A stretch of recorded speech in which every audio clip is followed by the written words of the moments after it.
Assalamualaikum warahmatullahi wabarakatuh. Pernah lihat Habib-habib dari Yaman ini joget-joget, maju mundur berpasangan, kadang-kadang ada yang melompat, kemudian bertepuk tangan, sementara di sekelilingnya orang menabuh rebana sambil tepuk-tepuk tangan.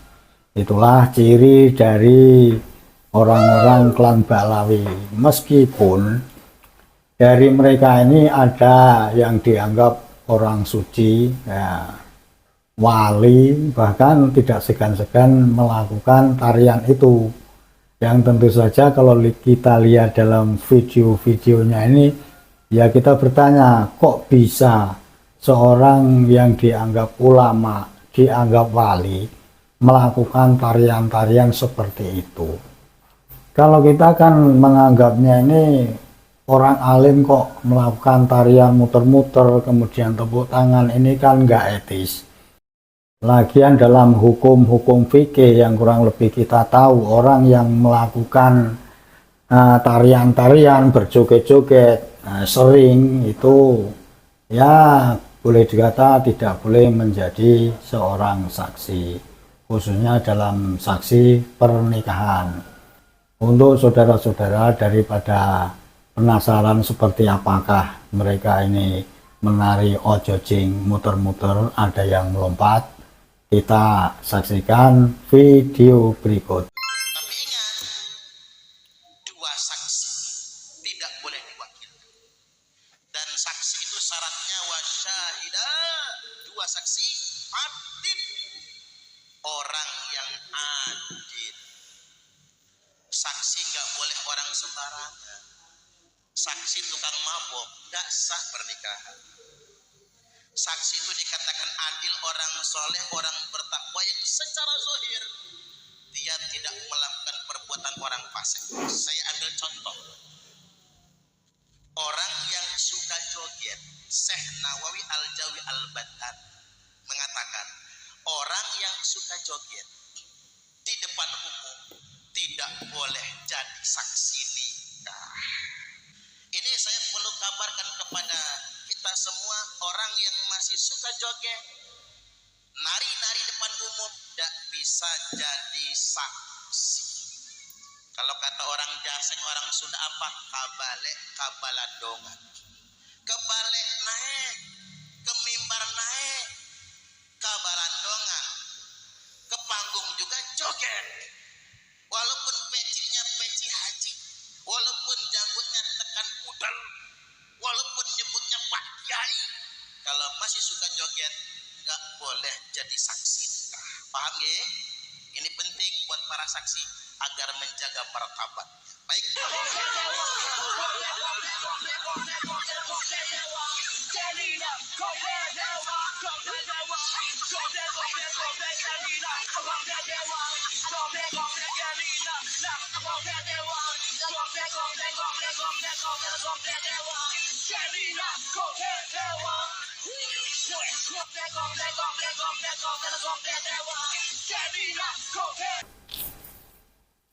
Nah, itulah sedikit dari video dari klan Ba'lawi yang melakukan tarian ojojing ala Yaman, maju mundur, muter-muter, kemudian ada yang melompat. Dan di situ juga dijelaskan oleh Ustadz Suparman, orang-orang yang sering joget-joget, nyanyi-nyanyi, kurang lebih seperti itu.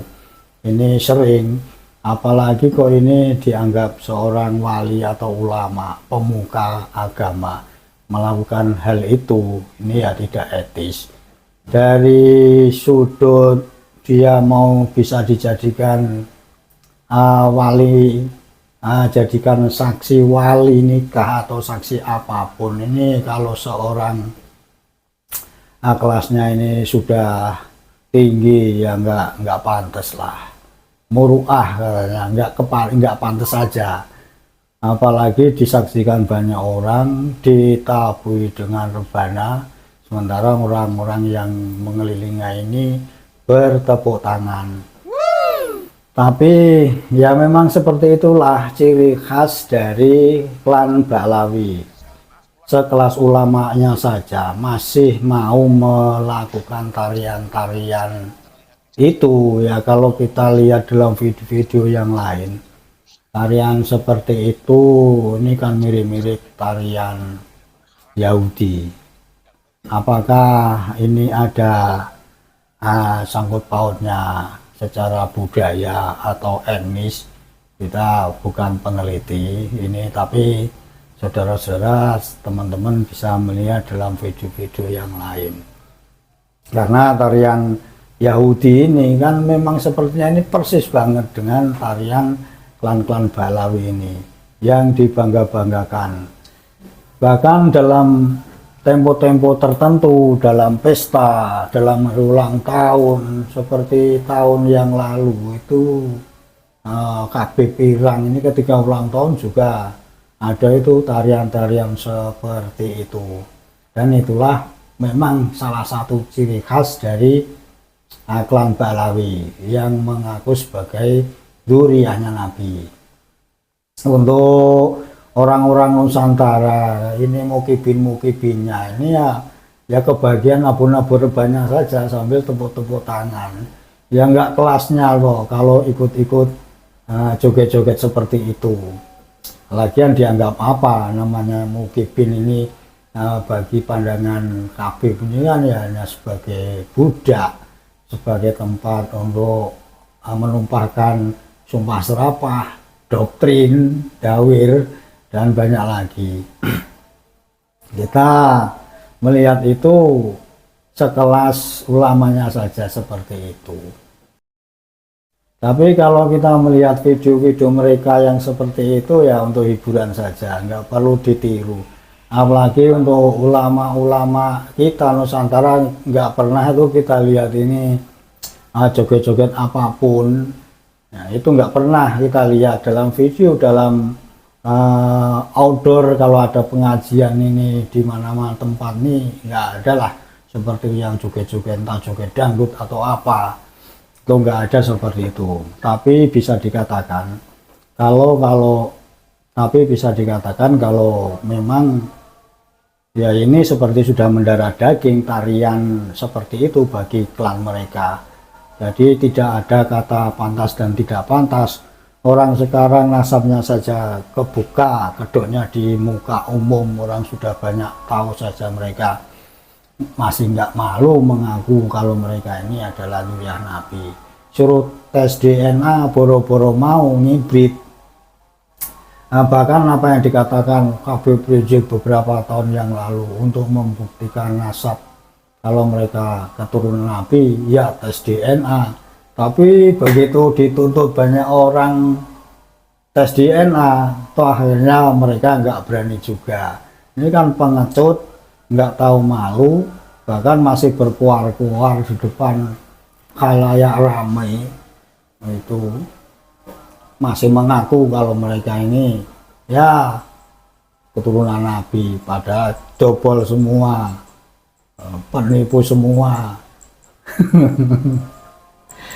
Jadi sudahlah, ini tontonan ini untuk hiburan kita saja, untuk mengetahui seberapa sih mereka ini punya malu dengan keadaan yang sekarang ini. Nasab rungkat, kepalsuan sudah terbongkar, kelakuan-kelakuan mereka.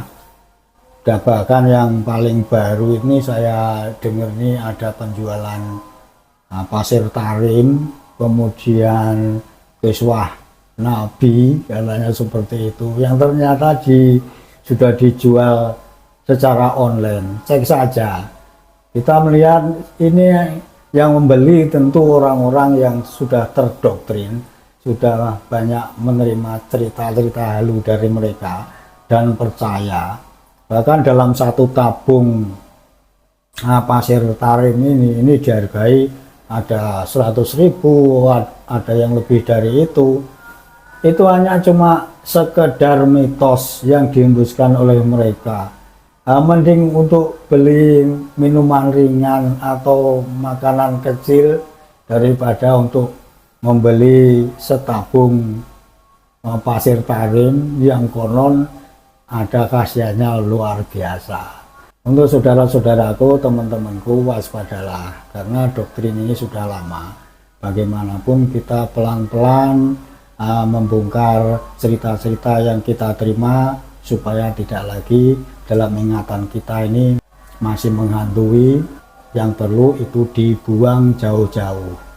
Klan Pahlawi sekarang sudah ambiar berkeping-keping, walaupun mereka masih bisa tertawa gembira dengan joget-joget puter-puter ala Yaman atau Tarim, tapi tentu saja dalam hatinya ini, waduh, sudah banyak yang mengupin saya yang tobat. Ada perasaan miris dan was-was kalau benar-benar mereka ini akan ditinggalkan oleh anak pribumi Nusantara. Salam waras, jaga Indonesia supaya tetap jaya, Pancasila Sakti. Assalamualaikum warahmatullahi wabarakatuh.